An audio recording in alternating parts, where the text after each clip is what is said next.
Hi. Hi. Welcome, Bo. Thank you. Thank you for taking the time to do this project. It sounds amazing. Oh, you're so welcome. Bo Forbes, I'm so happy to have you on the series today. Thank you. Tell me, where in the world are you? I am right now in Boston, or Mm-hmm. actually Cambridge to be exact, which is Mm-hmm. my current home base of the moment, and not traveling again for the rest of the year, which is really Oh, nice. that's delightful. Well, I'm in Corpus Christi, Texas, about to do Thanksgiving with my big Texas family. Very cool. Is your mom going to be there? She's on her way. She's flying today from San Francisco. She says a big hello to you. Please give her a huge hug. I will. And she said she saw you at Kripalu, so that's what prompted me to want to interview you and add you to this series. As you know, this series is really simple. It's just about talking to yoga teachers about their home practice because I feel I've had a great privilege of seeing home practice up close for decades with my mom and really understanding that it is a process. And I think so many students believe that home practice is something that they can't tackle or they're really afraid of it. So my first question is really simple. I just wanted to ask you, where was your first yoga class? How did you find yoga? How old were you? Where were you on the planet? Tell us a little bit about it. Sure. Well, I feel as though I found yoga several times. And so the first time was in college. I took a Kundalini yoga class. And in college, I think for me, I was teaching aerobics at the time. That was actually the early origin of my yoga teaching, full leotard tights, even like the little underwear things that go over the tights. We were really geeked out back then. And so for me, I felt very much like coming into my body was around fitness and movement and intensity. And I'm not sure that the gift of yoga was really as clear to me back then. And then I fell into it again after, when I was in my 20s and I had a hip surgery. And in rehab, I thought, oh, I'll just go to this yoga class that's at the Y and check it out. And the teacher was this 93-year-old woman named Becky Love. She drove a black Cadillac that said yoga on the license plate. And she would bring things into class. And this was a long time ago, like kombucha mushroom tea that she made and all kinds of things. And her spirit, she just had such an indomitable and beautiful spirit. And I was really taken by that, I think, the most, this manifestation of this person who had been living yoga. And she was so joyful and gleeful and just, I remember she used to bring all these things, and some of them were cosmetic things like powder. And one time she went to spray all the dudes in the class with powder, and there was powder everywhere, and people were coughing. But it was so wonderful. And the asana part was also illuminating to me. She did that as well, and there was meditation, and there was community, and the idea of practicing. I had taught aerobics, but that was really about follow the teacher. And I think for me, Becky was the introduction into the very beginning seeds for me of follow your body and this intelligence inside that I think wasn't mature at that point, but that I connected with just a little bit. And So that what was was the type of asana? Like, what would you describe it as now? Would we recognize it? What you Well, were it's doing? interesting because I think she just I think they called it yoga, or maybe they called it hatha yoga. And of course, hatha means, it refers to the physical types. But I think it would just be considered a gentle yoga class, a very general class. She did not mention a tradition of any kind, although she was very spiritual and read all kinds of things, which she also recommended to us. And so I think that was the second dropping in. And the third was I was working as a psychologist, and I was actually CEO of this company and not really loving it. The corporate psychology world wasn't healthy for me, and the long hours and really this the body wasn't very important, and health wasn't a piece of that. And so I quit my job, not really knowing what I was going to do. And I was in Whole Foods which they have a wonderful Whole Foods in Chicago. And I picked up the Yoga Journal magazine, which I had done before, and on the back was this full page ad for the Shivananda Yoga Ashram in the Bahamas. And I was like, I'm going to go. And 4 days later, I went. And I literally, Wow. I got on a plane, and I had a really bad case of tonsillitis, and the doctor said, we're not really sure how this will go. Here's a bunch of antibiotics, and I was too sick to talk. So I show up at this ashram, and I showed up in time for the evening practice and meditation and chanting. And something happened in the chanting. It was as though I had been doing it already for a really long time, and it it felt familiar to me, incredibly familiar. And the asana was fine, the meditation was fine, the ashram setting was beautiful. But for me, the chanting was something very, very important, and the words and the language, and so that was the true beginning. And I went to the Shivananda Center actually in Chicago for a long time. And I remember at one point thinking, I don't know that the community sort of feeling there was very much devotion to the swamis, and that was also cool. I went and helped prepare some things, but in the end, I remember a point at which I thought, I know this routine that they do because it's very much the same. What would it be like if I did it on my own? And at the same time, which sounds really strange, this book also came out. It was the New York City Ballet Workout. Okay. And it's something all the dancers were doing. And I also began to teach that to myself. And so I had these two practices that in some ways were both about embodiment in kind of a different way. And that was my first try at what it would be like to do something from my own intelligence without connecting necessarily with another person who would tell me, yes, that's good, or no, that's not, or let's move to this stage now. Did And you have trouble? So you would just decide in the morning, okay, today I'm going to do some practice. Did you have any resistance, or was it really easy for you? Well, I should confess that it's something not very popular, which is that, for me, there's always been sort of a core of ritual and love of ritual.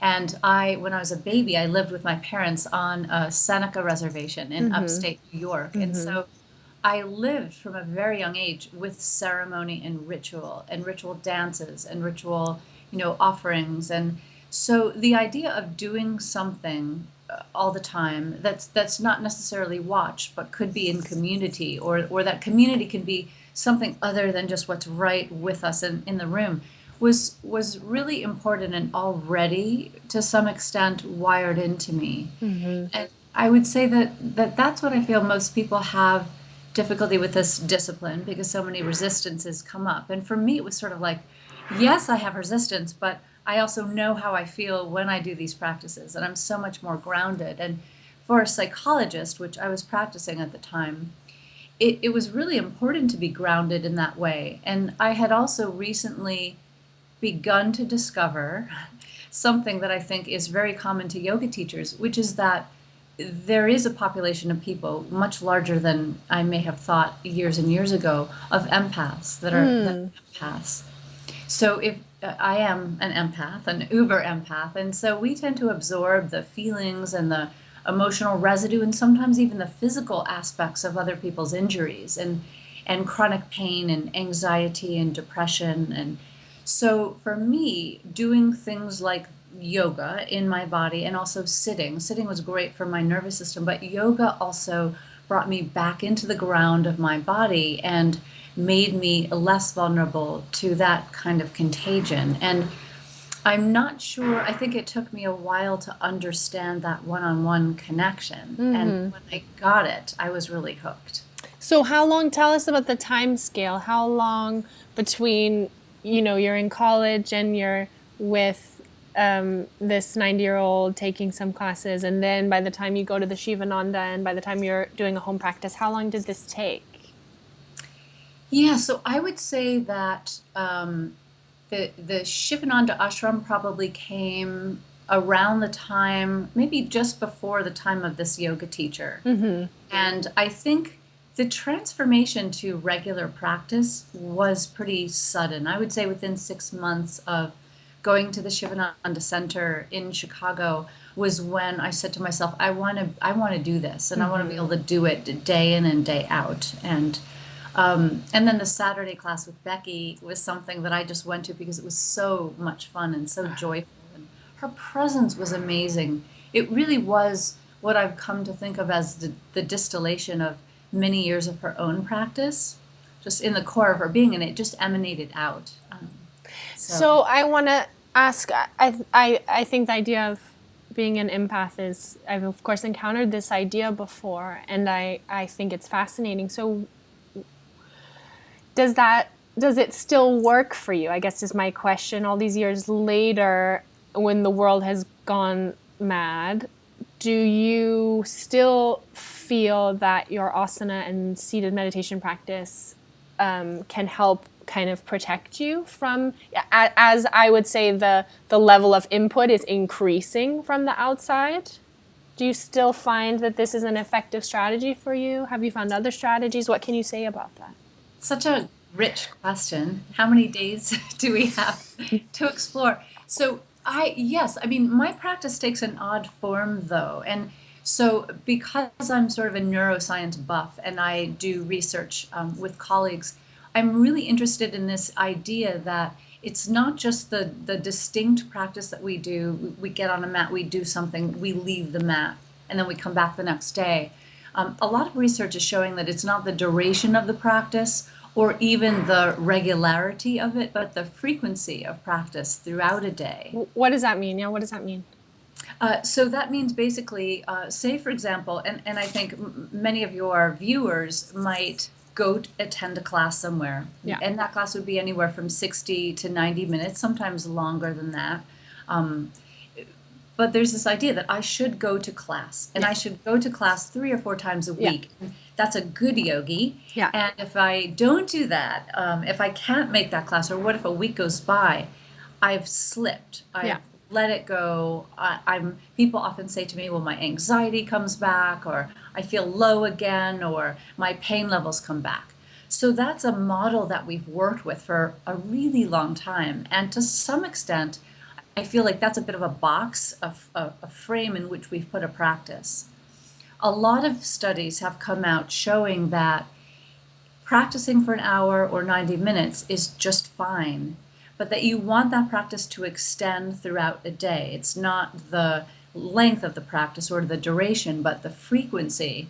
Okay. And so if you can imagine that, a colleague of mine put it as your practice has a half-life. It takes a few hours to disappear from your body. That you have practices, and I call them tiny 2-minute tools, the 3 T's, that you can do at several intervals throughout the day. And you talked about the nervous system being always amped up with so much stimulation and so much overload and social media and the need to be out there and the need to be seen and see everybody else's seen-ness. Yeah. And so having little tools that we do throughout the day is really a game changer.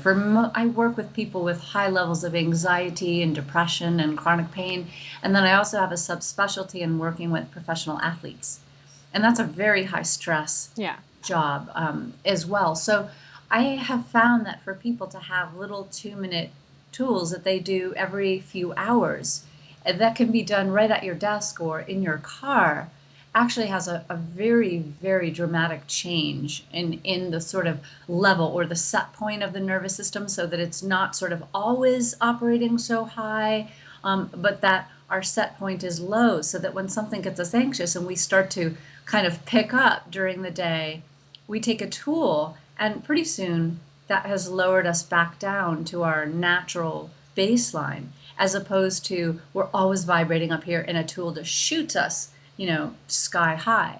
So is there any way you can teach us a tool right now over the magic of the internet, or kind of give us an appetizer, an idea?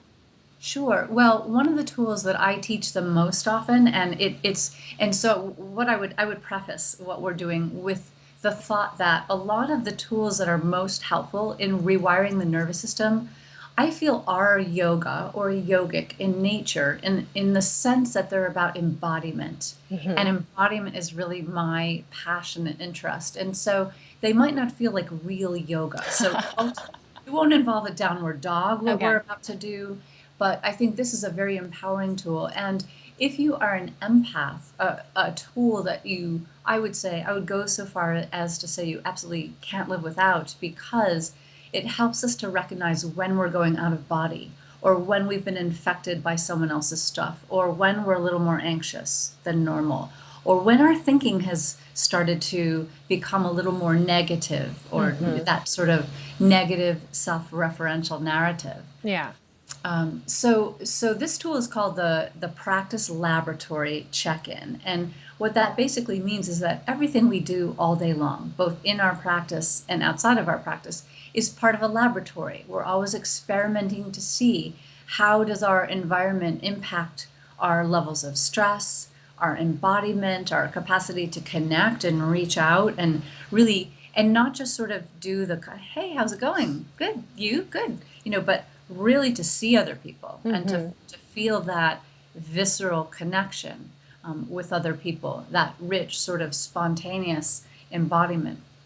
So a lot of these tools are embodiment tools, and they may or may not fit into what people's idea of yoga is, because we do have this center that's around asana, and the tools Yeah. can happen there as well.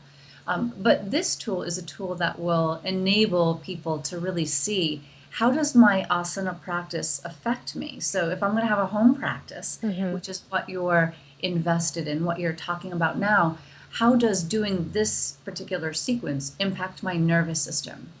How does it impact my physical energy? For example, a lot of people who are feeling depressed or who have seasonal affective disorder will often feel, okay, back bends and heart openers, that's Yeah. what I need. But if you're somebody with lethargy and fatigue in your physical body, but anxiety in your mind, you may do back bends or heart openers, and the mind starts kind of racing and getting really intensely anxious. And so, yes, the physical body is helped, but the mind is perhaps not. So, this check in allows us to make an inquiry into our practice. And also, if you're thinking as an empath, into how do other people affect my nervous system? The more that you check in and kind of know when your own stuff is going on and what that feels like inside of your mind body network, and then where do you feel it, the more you know when someone else's stuff has gotten in there. And Yeah. it's very easy practice once you differentiate to sort of kick out that other person's stuff, and to really kind of just be left with your own, which is more than enough for most of us. So would you like to do the check-in? Yes. Yes. I'm excited. Okay. So I always feel that doing a check-in, if we think we need a quiet space and a yogic space, not the case. You can check in anywhere. If you're doing it in a car, just do not close your eyes. But so I would invite the eyes to close, and also even the eyeballs to soften. And if closing your eyes, so for people with high levels of anxiety or kind of a need for vigilance, often feel better if the eyes are somewhat open. So you can gaze sort of, cast the gaze downward, but keep the head level. And then allowing the eyeballs once again to sort of become quiet and not so very active. And there's a very direct correlation between the seeing self and the thinking self and anxiety and nervous system hyperarousal. And where we're going is toward a connection with our very deep embodied self. So in many ways, closing of the eyes is just another way of turning down the visual cortex so that we're really able to feel inside our own sensory intelligence, what's happening in our inner world. And then you can begin to breathe in and out slowly through your nose. And so we just have our eyes closed, we're breathing through the nose, and we know that nasal breath will slow the heart. So we've already done something to mellow out the nervous system just through this nasal breath. And rather than perhaps needing to close the mouth, as a lot of people are trained to do, you can just invite the jaw to release, the upper and lower jaw to part. And then just asking the question, and this may not have a ready answer, but the asking is most important. Am I in my body in this moment? Am I here inside my body, or has my mind been somewhere else, sort of away, doing its thing? No judgment about what we notice. And then what is the speed of my mind or thoughts? So if the mind were like a giant television set, would the mind be sort of channel surfing really rapidly from one channel to the next and maybe unable to settle on one channel? Or could it be stuck entirely? And very often in depression and in chronic pain, the mind gets stuck in really repetitive channels. So what is the speed of my mind? And often that mind speed is very wired into the nervous system. When the mind is really rapid, it's usually a sign that the nervous system is amped up as well. And the first time you begin to do this check-in, it's often a little unsettling. You may not know how the mind is doing, or you may not know if you're in your body. But the excitement is that with very little practice, you will get that sense. So if, as we check in, you're thinking, I'm not really sure, just suspending any judgment around that. And then also, if you're a real seasoned yogi and you often check in for certain things, almost like a checklist, maybe letting go of that as well. The science of embodiment often says that we're not predicting what we find when we go in. So going in with almost a clean slate as though it were the first time. And then perhaps placing your hands on your upper abdomen. And for empaths, this is often a place of distress, or a place that activates a lot when emotional contagion is happening. So just asking, as you place your hands there, what might be happening here? And just bringing your awareness to the point of contact between your hands and your body, between the palms of the hands and either your skin or whatever layer of clothing you're wearing.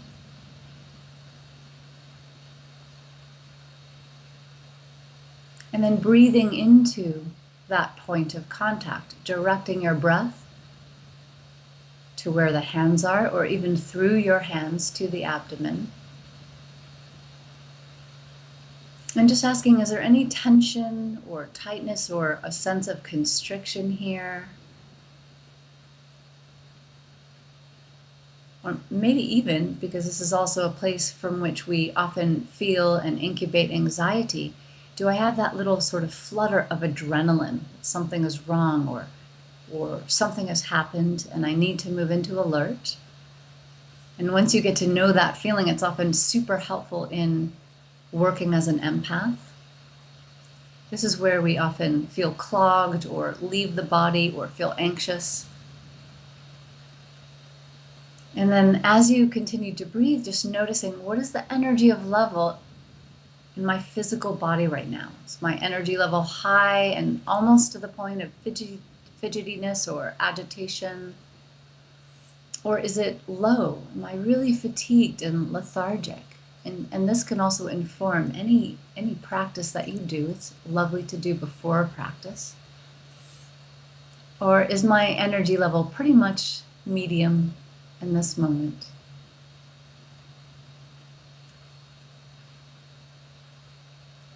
And then also looking at pain levels and even pain location. Am I having that sort of pain at the back of my neck or shoulder or hip or wherever else we might have it? And we're not trying to change anything here, just simply breathing through the nose and observing the state of your current baseline.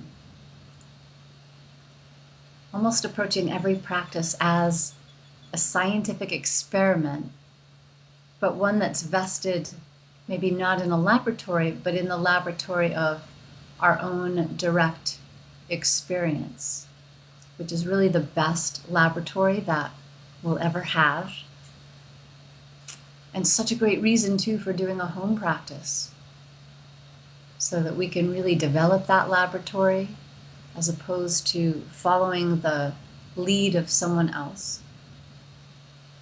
And when you feel like you've felt into your pain body and done a little inventory there, looking at emotional tone, your feeling state in this moment. Is it agitated, sad, angry, or afraid? And if there are sort of deeper visceral feelings underneath, like shame or rage, the really primal ones that often nobody wants to feel, they get hidden away and sort of buried.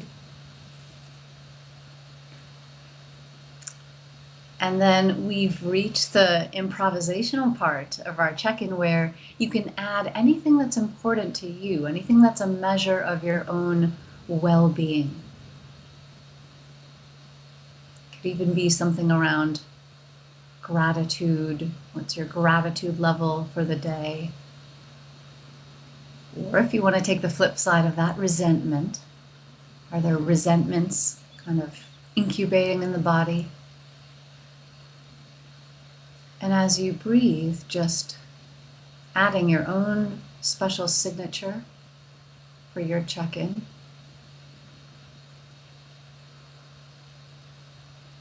And then looking at what is the depth of my breath compared to what it was when I first came in.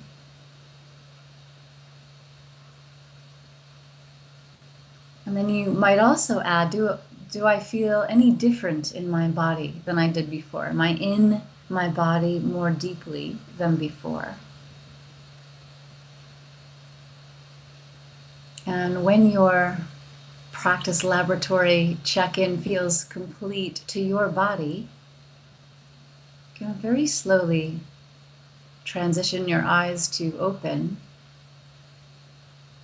And as the visual cortex starts to get more involved again, just kind of retaining that thread of connection to embodiment. And they really do, to some extent, they oppose each other a little bit. And so because we're taught to be so visual and so thinking mind-based, using these embodiment tools to really sort of develop our own sensory awareness. And for me, that sensory awareness is just as intelligent as any other kind of intelligence that we have, if not sometimes more so, more connected to intuition and the parts of the insula that this kind of embodiment connect with also are linked to compassion and empathy for others, as well as to the mindfulness centers of the brain. So, wow, that's really powerful. I really loved it. I love the idea that it's 2 minutes. It's not. It's something that's so direct and so powerful, but it's not 90 minutes. Because I have long thought that my generation of yogis is spoiled by this idea of 90 minutes or nothing, which is such a gift that there's a yoga studio in every corner and you can go practice. But it also has kind of taken away the necessity for us to grow a home practice. And I've long felt that my home practice it's like each minute is 5 minutes in a class. I can practice for 30 minutes and it changes my whole day in a really deep way. 30 minutes of asana for me. 25 minutes of asana, 5 minutes of meditation changes my whole day.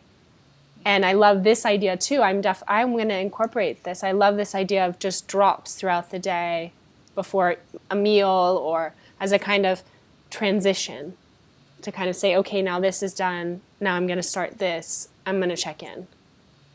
Ooh, you said so many beautiful things. And I think this idea of you using a check-in in transitions, I think is a wonderful useful. And then also this idea that we are sort of spoiled by having a practice ready-made for us, or somebody, you can download practices, you can watch streaming live video. And in many ways, that's a great bridge to a home practice. But for me, the home practice has really been my journey to embodiment. It's when I have enough of a foundation and a structure from which to experience and explore kind of a formlessness and learn about my own body and drop into that natural intelligence is really important. And then I think also, we made the check-in super long because it was sort of a first Learning, yeah. but as you do it more and more, you'll be able to check in, as you said, in 2 minutes and really kind of hear, oh, I am far more activated than I thought. And therefore, if I do 5 minutes of supported corpse pose or supported relaxation pose, as we call it, that also changes the whole trajectory of the rest of your day. And even, it stimulates what's called vagal tone now, which is that not only the rest and digest response, but the ability to also connect with others within that calmness. And so for many people, calmness is about retreating to a space, getting balanced again, but then also thinking about social resilience, interpersonal resilience, and which is sometimes in research called the tend and befriend network, and combining those two. And many of us, I think, if we're parents or we have big families or we teach or we have responsibilities or we engage with a lot of people in a work day, the residue of that can be so much stronger if we're not really in the body, but we're just powering through. I noticed, for example, the other day that I was doing a lot more email answering, and I'm working on another book, so that I wanted to get there. But after a certain amount, my body was really responding from the inside. It was too much screen time, too much quick back and forth. And to my, I shouldn't say surprise, because I learned this over and over again, and forget it over and over again. But I had to do practice, a little bit of practice, 15 minutes. And I also do a lot of connective tissue work, which is another great way of stimulating vagal tone. But I often find that even bridges between activities require a little more calibration than I thought when I start to look at that. And so, yeah. I've been doing that, yeah. I have the luck, I think probably like you, of getting to have my work day is from home, and when I'm not teaching, I have kind of great blocks of unstructured time. So I'm on my computer, but I'm also next to my yoga mat. I can do a shavasana between. But what I've been doing a lot recently, especially with email, I like to do it in the morning. I like to, I am in Europe, so I like to get a jump on all my American correspondences, and then I get everything kind of off my plate in an hour and a half. And then I often will give myself, that's when I'll do a Supta Baddha Konasana, a Shavasana for 20 minutes. And then that is my transition to come back to something creative. If I have to write something or if I'm designing something, and I'll literally turn off my email program so that when I come back from that rest space, my brain is kind of, cleansed or open. And I'm not then, that's the joy of being in Europe as well, is for most of my workday, people in the States aren't yet awake, so I don't get anything back. Yes. It's this kind of... I love when I teach overseas for that reason. It is great, yeah. But what I wanted to ask, you were talking about this upper belly place. That's for me I've long known that, I call it my diaphragm, but behind my floating ribs. That's for me is a super emotionally charged place. Can you say a little more about that area of the body? Scientifically, or what you know about it? Sure. Yeah. Well, so we have a nervous system in our abdomens called the enteric nervous system, and that is it's embedded in sheaths of tissue. The stomach, the esophagus, so it's pretty high up, the small intestine, and the colon. And so you're pointing to a part of your enteric nervous system that it's also a part where we tend to feel the flutter of adrenaline. We sort of feel other people's stuff a lot. Now, that's a less scientific part, but I have noticed, and I would say empirically over many, many years, both as a psychologist and as a yoga teacher and an embodiment instructor, is that, most of us that take on other people's emotions often feel agitation in that part of the abdomen. And so we know that anxiety makes the stomach more acidic, and that's one connection between our autonomic nervous system and enteric. And then greater acidity affects our gut microbiome. Right. Vagus nerve is the way our gut talks to our brain. And so this is really sort of a very important area, and we're learning more and more about that. We also make serotonin and have many receptors for serotonin in the abdomen, Yeah. and then natural painkillers also. So, and I think this is only the very tip of the iceberg of what we'll find out about this area. So, I often feel that I can retain tension there without realizing it. It's almost a contraction that says you can't get in, Yeah. but then nothing else gets out. Yeah. And usually it's too late. By the time there is the contraction, the thing has already happened.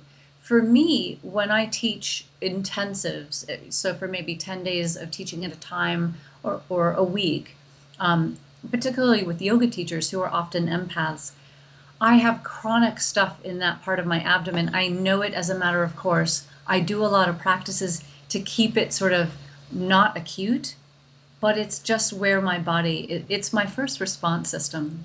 So for me, when it's acting up, and often I don't realize till I put my hands there, it's sort of like, oh, you're really holding. What happened? Or what's the holding about? And not as an intellectual exploration, but sort of just a quick, was it a person? Was it a thing? I make a mental note. And then I'll do sort of abdominal massage, or I might lay over a ball, or do restorative with something on top of my belly. At times, actually, I've needed so much on top, and all of our restorative on the back, we add a cushion or a bolster on the abdomen, either widthwise across the body or lengthwise. And so many people tell me that was a way as a child that they sort of regrouped after difficult encounters. So hence the upper abdominal area. There's science behind it, but also experience. And I think people who have a lot going on in that area, tend to absorb a lot from other people. And it's sort of through our cells and our tissue.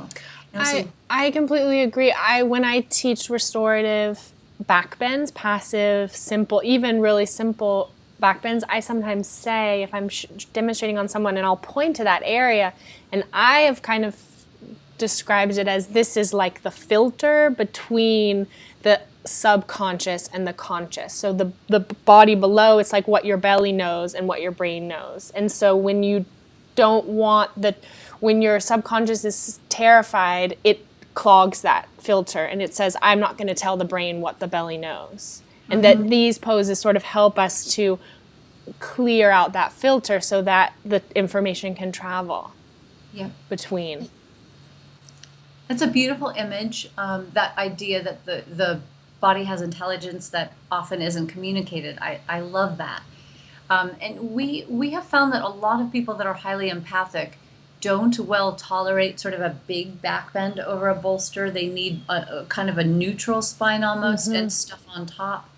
One really interesting new sort of revelation about this enteric nervous system is that it's the only system in the body that we know so far that can produce feelings and act independently of any direction from the central nervous system or autonomic nervous system.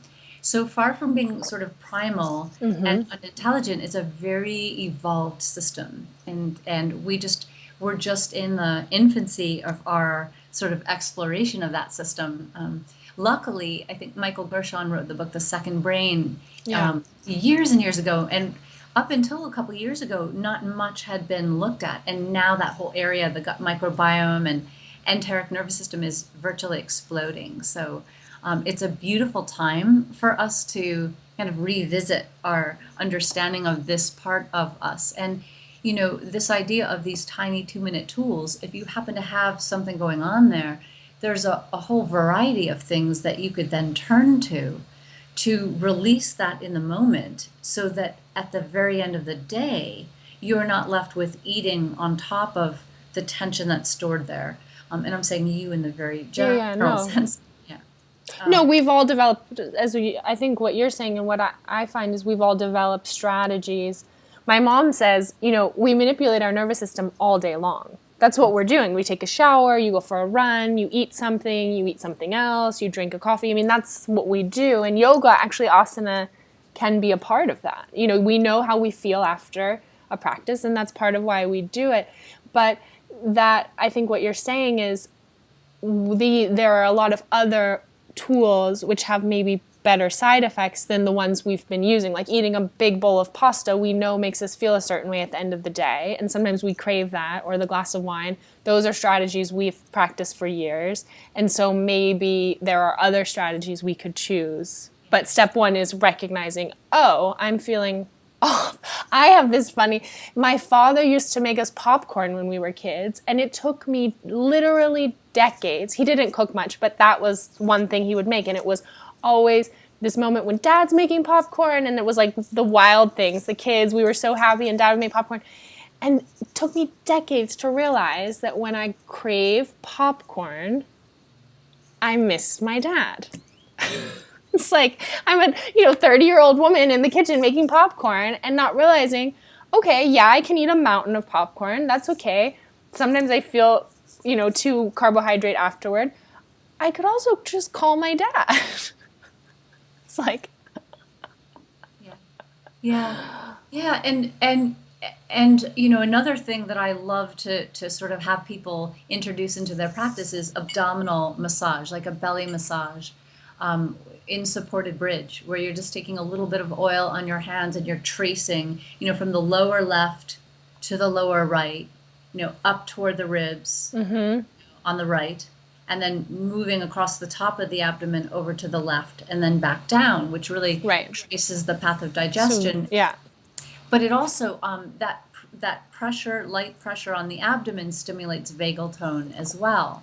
And so if for example, that you check in, say, for example, and you've already done a practice in the morning, but you check in the afternoon, or you don't even need to check in because something got you amped up, you have a choice of okay, I need to do another 90-minute practice, or you can say, what if 2 to 5 minutes with something would help? And what do I know from my practice laboratory calms me down? And if you find that it's in the upper abdomen, then you have a choice of tools that you can use there as well. And that to me is really, really exciting, because most of us, all of us, really have amped up nervous systems. It's just that, we may have had it for so long that we don't have a lot to compare it to. And we know that a vigorous practice can give us a sense of discharge, but then the primal movement and natural movement disciplines and the people that are so important in those traditions of knowledge have pointed out something that I think we sort of know also as yogis, which is that even movement that feels good on an emotional level, like you said with the popcorn, might not actually be healthy for our body in other ways. Yeah. We might be aggravating our neck alignment in what we're choosing, or we might be, exacerbating a rotator cuff tear with a lot of chaturangas, even though it feels like I got to channel this out of my body. Yeah. And one of the best, and you had asked me about tools for home practice.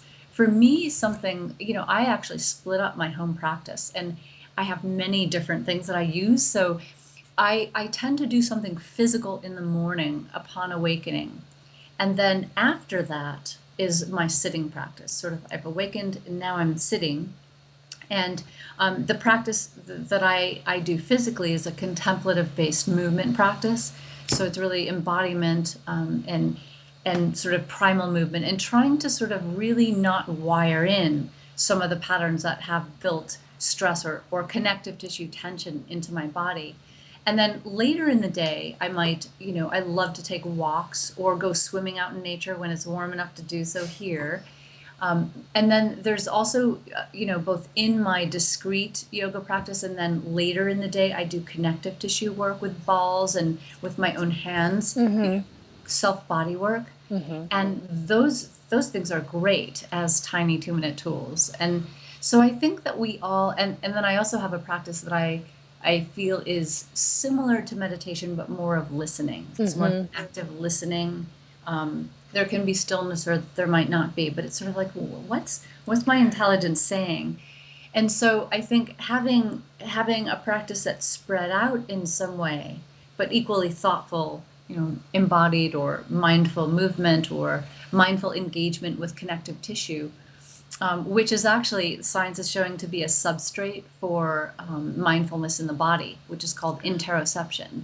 So that connective tissue work that we do with balls, with our own hands, with blocks, is actually an embodiment practice in many ways. And hydrated tissue, much better for the nervous system than dehydrated tissue.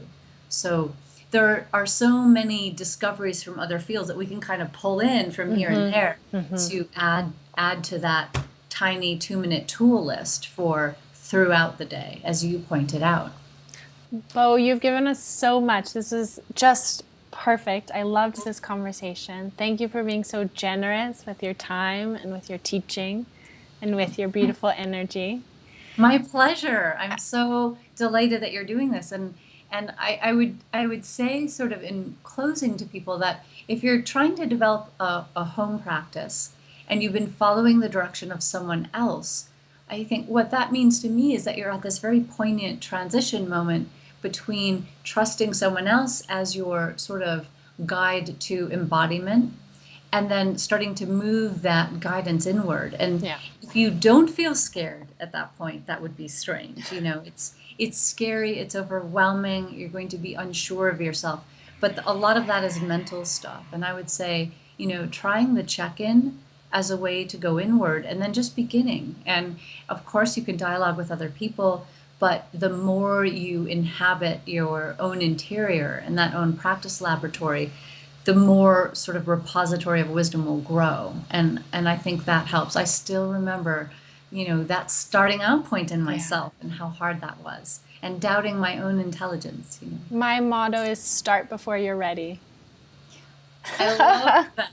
Because we're such brainiacs and we lie in bed and we think, oh, what am I going to practice? I don't know what to do. And then we start thinking of the sequence. Drop it. Get on the mat. Start before you're ready. Yeah. And it's not the same as just, I'm going to get on the mat. I'm just going to go into this and then go into that. I mean, that's a different kind of practice. But this is sort of let me check in. Let me see what would be nourishing to my body today. Yeah.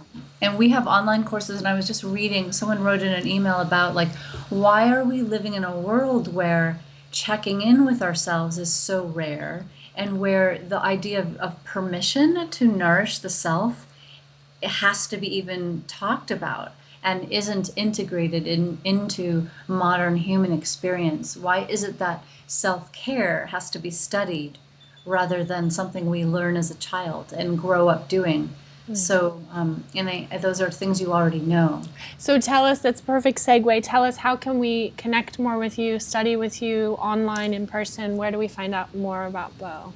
Yeah, so I'm on Instagram at Bo Forbes Yoga, and I'm just starting a little collaboration with Yoga Journal where we are going to do empath posts and poses for empaths on Instagram.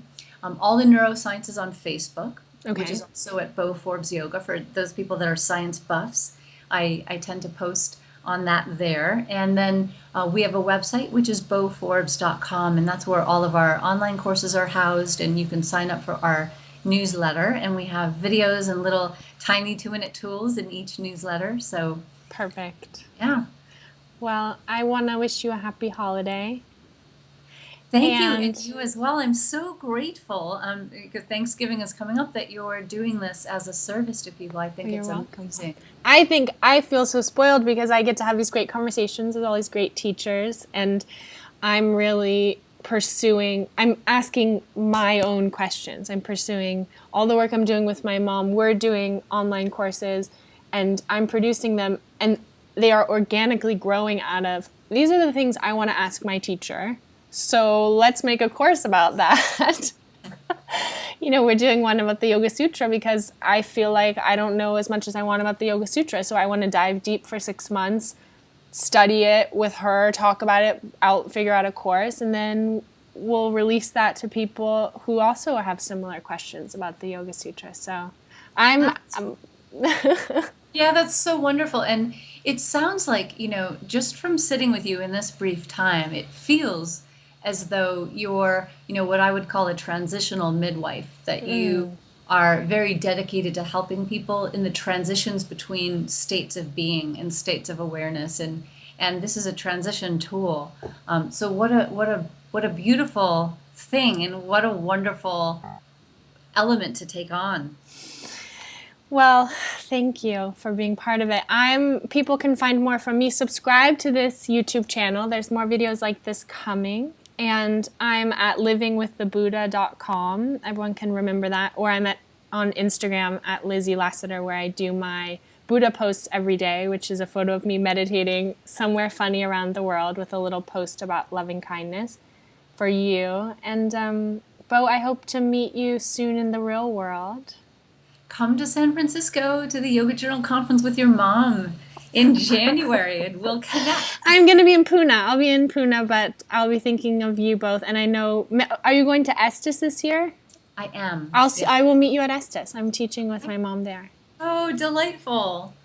Thank you so much for doing this, and please give her a giant hug. I will. I'll see you in a few hours. Big namaste, Bo. Namaste. Ciao. Bye.